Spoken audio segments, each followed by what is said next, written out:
तो नमस्कार दोस्तों, जैसा कि आपको पता होगा कि लैब असिस्टेंट का है वो सिलेबस जारी हो चुका है और आपने थंबनेल में देखा होगा कि मैंने लिखा है कि नए सिलेबस के अनुसार 70 दिन की रणनीति क्या होनी चाहिए। क्योंकि दोस्तों हमें परीक्षा 28 और 29 जून मानकर ही तैयारी करनी है और इस तरह हमारे पास लगभग 70 दिन ही बचेंगे। हमें ये नहीं सोचना है कि परीक्षा आगे खिसक जाएगी, हो सकता है खिसक जाए, लेकिन हमें तो सिर्फ जो डेट फिक्स कर रखी है 28 से 29 जून उसके अनुसार ही तैयारी करनी है। क्योंकि दोस्तों जब हम किसी भी जैसे युद्ध की तैयारी करते हैं तो उससे पहले एक रणनीति की जाती, उसी तरह ये हमारा परीक्षा है वो एक तरह हमारा एक युद्ध है। तो इसकी तैयारी करने से पहले भी हमें एक रणनीति बनानी चाहिए और उसी रणनीति के अनुसार तैयारी करनी चाहिए ताकि हम इस युद्ध में इस परीक्षा में पास हो सकें। तो इसके लिए एक अच्छी और सही तरह की रणनीति, सुदृढ़ रणनीति की ज़रूरत होती है जो हमें परीक्षा में पास करवा सके। तो एक रणनीति के अनुसार पढ़ेंगे तो हम परीक्षा में ज़रूर सफल हो जाएंगे। तो मैंने बोला क्या पढ़े और क्या छोड़े, ठीक है, क्या पढ़े और क्या छोड़े, कौन से टॉपिक है वो इम्पोर्टेंट है और सेफ स्कोर है वो कितने तक हो सकता है, इन सब चीज़ों पर आज मैं डिस्कस करने वाला हूँ। तो दोस्तों आज कंपटीशन इतना बढ़ चुका है कि छोड़ने का तो कोई नाम ही नहीं है। क्योंकि अगर हम एक टॉपिक छोड़ देते हैं तो लोग उस टॉपिक को पढ़ेंगे, लोग छोड़ने वाले नहीं है, तो हम कंपटीशन में बहुत ज़्यादा पिछड़ जाएंगे। तो रही छोड़ने की बात, तो छोड़ना तो हमें कुछ भी नहीं है, ठीक है। और इसके अलावा देख लेते हैं कि कौन कौन से टॉपिक सिर्फ हम ये कर सकते हैं कि जो टॉपिक ज़्यादा इंपॉर्टेंट है, जिनको ज़्यादा वेटेज दिया गया है उनको हम ज़्यादा पढ़ें, और जो थोड़े टॉपिक बड़े हैं और वेटेज कम दिया गया है उन्हें थोड़ा मतलब पढ़ना तो है, छोड़ना तो कुछ भी नहीं है, उनको थोड़ा कम वेटेज दें। और सेफ स्कोर वो कितने तक रह सकता है, तो हम इन सब चीज़ों पर बात करने वाले हैं। तो बने रहिए वीडियो के साथ, और चैनल पर अगर पहली बार आए हैं तो चैनल को सब्सक्राइब ज़रूर कर लीजिएगा क्योंकि हम इस तरह की वीडियो लाते रहते हैं। तो दोस्तों आपको पता होगा कि नए सिलेबस के अनुसार है हमारे वो 2 पेपर होने वाले हैं। पहले एक ही पेपर था, अब 2 पेपर होने वाले, पेपर फर्स्ट और पेपर सेकंड, ठीक है। तो पहले 300 अंकों का पेपर था टोटल और अब ये हो चुके हैं 400 अंक, ठीक है। तो आपको पता होगा कि पहले 300 अंकों के अंदर है वो हमारे आ रहा था, ये तो ऐसे कैसे पूरा पूरा वैसे वैसे ये 200 नंबर का ही पहले था और अब भी ये 200 नंबर का ही था। और ये वाला पार्ट था, ये 100 नंबर का पहले था, और ये वाला पार्ट जुड़ा है 100 नंबर अलग से बढ़े, हमारे पेपर 2 हुए, बाकी 300 का पहले था और 400 का हुआ, मतलब 100 अंक बढ़े। तो 100 अंक है वो इन टॉपिक्स में डिवाइड होने वाले। आप 19-20 का फ़र्क रह सकता है, बाकी लगभग ये जो 3 टॉपिक जुड़े हैं नए, उनमें 100 के आसपास नंबर के क्वेश्चन है वो आने वाले, ये आप ध्यान रख लीजिएगा। तो इन 3 टॉपिक से 100 के आसपास क्वेश्चन आएंगे, तो इनकी हम एक तरह से अलग रणनीति बनाएंगे। तो सिलेबस तो लगभग पहले वाला सेम है, 300 अंकों का तो यही होने वाला है, ठीक है। सिर्फ पेपर 2 हुए है, तो हम इसके अनुसार अब एक अच्छी और सटीक रणनीति बनाएंगे, उसके अनुसार हम इस परीक्षा को, इस हमारे युद्ध को वो जीतेंगे, ठीक है। तो दोस्तों जब 300 नंबर का मैटर ये हो गया, ये लो और ये लो, 300 नंबर का मैटर ये हो गया और ये 100 अंकों का मैटर है, ठीक है। तो इसके टॉपिक जो ये 300 नंबर का मैटर है इस पे हमको ज़्यादा फोकस करना, क्योंकि ये टॉपिक ऐसे कैसे हमें दे रखे, एक एक टॉपिक दे रखा है, तो उसको टॉपिक वाइज हमें अपना सिलेबस है वो कवर करना है। पूरे टॉपिक दे रखे हैं, इसमें आप देख सकते हो हिस्ट्री, कल्चर, भूगोल और साइंस, सारा टॉपिक एक एक करके आपको सब कुछ दे रखा है। तो इनमें तो कोई सोचने की बात ही नहीं है, ये सबसे बड़ा पोर्शन होने वाला है। ये टोटल 300 अंकों का पोर्शन है वो होने वाला है, जो पहले भी था और अब भी ये 300 अंकों का होने वाला। तो इसको तो बिल्कुल छोड़ना ही नहीं है, और जो नया जुड़ा है उस पर ज़्यादा ध्यान नहीं देना आपको, सिर्फ जो 300 अंकों का पहले था उस पर ज़्यादा फोकस करना है। ये मत सोचना साइकोलॉजी जुड़ गई, करंट अफेयर्स जुड़ गई, इसका मैं आपको बता दूंगा कितना लगभग वेटेज रह सकता है। तो ये तो 300 अंकों का तो पहले का था, सिर्फ 100 अंक बढ़े जिसके 3 टॉपिक अलग से बढ़े हैं, तो उस पर हम अभी डिस्कस करने वाले। तो इसको तो बिल्कुल ढंग से क्लियर कर लेना, जो टॉपिक आपको टॉपिक वाइज दे रखे हैं ना, उन टॉपिक को छोड़ना ही रही। और रही बात इनकी, ये 3 अलग से टॉपिक जुड़े हुए हैं इसमें राजस्थान के समसामयिक मामले और विश्व एवं भारत का सामान्य ज्ञान और शैक्षिक मनोविज्ञान, ये है साइकोलॉजी। तो इस तरह इसमें 3 टॉपिक है वो नए जोड़े गए दोस्तों।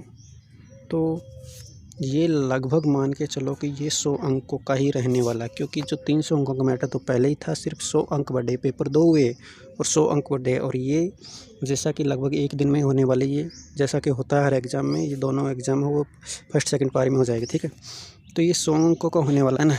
तो दोस्तों आप ये मान के चलो कि जो ये करंट अफेयर्स है ये कम से कम 25 से 30 अंकों का ये होने वाला है, ठीक है, लगभग इतना ही रहेगा। और ये विश्व और ये है ना मनोविज्ञान, ये होने वाला है 35 से लेके 40 अंकों तक का, ठीक है। और अब बचा विश्व में भारत का संबंध, ये थोड़ा ज़्यादा रहने वाला है, क्योंकि इसके अंदर एक तरह से 7-8 सब्जेक्ट आ चुके हैं, क्योंकि इसमें सामान्य ज्ञान के अंदर इंडिया की पॉलिटी, हिस्ट्री, ज्योग्राफी, इकोनॉमिक्स सब कुछ आने वाला है। और विश्व के अंदर भी विश्व का भूगोल और जीके में एक आता है क्या नाम से हिस्ट्री, ये सब चीज़ आने वाली है। तो इसमें ये टॉपिक अलग से एक ही टॉपिक लग रहा है, लेकिन ये 7 या 8 सब्जेक्ट है इसमें। तो ये लगभग 40 से 45 अंकों का ये होने वाला है, 25 से 30 अंकों का ये होने वाला है, और मनोविज्ञान ये होने वाला 35 से 40 अंकों का। तो इस तरह ये 100 अंकों का आपका मामला है। तो ये टोटल 100 अंकों का जो मामला था मैंने आपको बता दिया। ये 100 अंकों पे लगभग 19-20 हो सकता है, 100 से कम नहीं रहेगा, थोड़ा बहुत ज़्यादा हो सकता है। बाकी जो पहले 300 का था वो 300 के लगभग में आएगा, ज़्यादा उसमें फ़र्क नहीं रहने वाला है। तो इसमें भी देखो, जैसे हम थोड़े अलग हमारे साइकोलॉजी का कोई मतलब नहीं था, तो साइकोलॉजी थोड़ी अलग है, तो इस पे आप ज़्यादा फोकस मत करना। और करंट अफेयर्स तो पढ़ते ही हो आप, और इंडिया और जीके और जीके वो भी हमारे लिए ज़्यादा कठिन नहीं है, सिर्फ साइकोलॉजी। तो 35 से 40 नंबर पढ़ना ज़रूर है, छोड़ना कुछ नहीं, लेकिन अगर आपके नहीं समझ में आ रहा है तो ज़्यादा इसमें टाइम मत देना, क्योंकि जो और सब्जेक्ट्स है और टॉपिक दे रखे आपको, टॉपिक वाइज सिलेबस दे रखा है, उनको बिल्कुल क्लियर करना है, क्योंकि उनसे फिक्स क्वेश्चन आने हैं। इनमें टॉपिक भी आपको नहीं दे रखे हैं, तो इसके लिए आप है वो विश्व और भारत का सामान्य ज्ञान आप लूसेंट में से, जो सामान्य ज्ञान जनरल सामान्य ज्ञान डीप में जाके क्वेश्चन नहीं आने वाले, तो आप लूसेंट से कर सकते हो। करंट अफेयर के आप कोई भी राजस्थान का, सिर्फ राजस्थान का करंट अफेयर आने वाला है, तो कोई भी आप मैगजीन उठा लो, या आप जो क्या नाम गौरव सर है उनकी क्लास ले लिया करो। और शैक्षिक मनोविज्ञान है, इसको भी आप ज़्यादा इस पर जोर नहीं देना है, इसको क्लियर कर लेना है, ठीक है। तो ये इस तरह से पूरी अपनी रणनीति रहने वाली है। और अगर इस रणनीति से अपन चलेंगे तो ज़रूर अपना 100% है वो अपना सिलेबस क्लियर भी हो जाएगा, और अपना सिलेक्शन है वो भी हो जाएगा। तो ये हमारी रणनीति रहने वाली है, और इसके अनुसार ही हमें पढ़ना। और दोस्तों लास्ट पॉइंट रही बात सैप स्कोर की, तो दोस्तों सैप स्कोर देखिए, इनके अनुसार मिनिमम पासिंग मार्क्स तो आपको 40% लाना ही लाना है। इससे कम लाओगे तो कोई पार नहीं पड़ेगी। मतलब 40% का मतलब ये होता है, एक कन्फ्यूजन आपके माइंड में ये होगा कि 40% ये 200 अंकों में से लाना है या 400 अंकों में लाना है। तो ये 400 अंकों में से आपको लाना है, तो आपका 60% बनेगा, वो 40% बनेगा, वो 160 अंक बनेंगे। और रही बात ज्योग्राफी वाले और होम साइंस वालों की, तो उनके भी वही सिलेबस है, टॉपिक वाइज दिए गए हैं, बिल्कुल एक भी चीज़ छोड़नी नहीं है, सबको कवर करना है। और उनके भी जो क्या नाम है मिनिमम पासिंग मांगे उनके 120 होने वाले हैं, और पीसीबी के साइंस वालों के 160 नंबर तो लाने ही लाने हैं, लेकिन इनसे पार नहीं पड़ने वाली। ये सिर्फ मिनिमम पासिंग मार्क्स है दोस्तों। आपको अगर बिल्कुल सुरक्षित रहना है तो जनरल कट ऑफ के अनुसार आपको तैयारी करनी पड़ेगी। तो उसके लिए आपको साइंस वालों की मैं बात कर रहा हूँ, उसके लिए आपको 400 में से 300 प्लस मार्क्स है वो लेके आने पड़ेंगे, तब आप अपने आप को बिल्कुल सुरक्षित समझ सकते हो। जब आप 300 प्लस मार्क्स लेके आ रहे हो तो आप अपने आप को सुरक्षित कर सकते हो।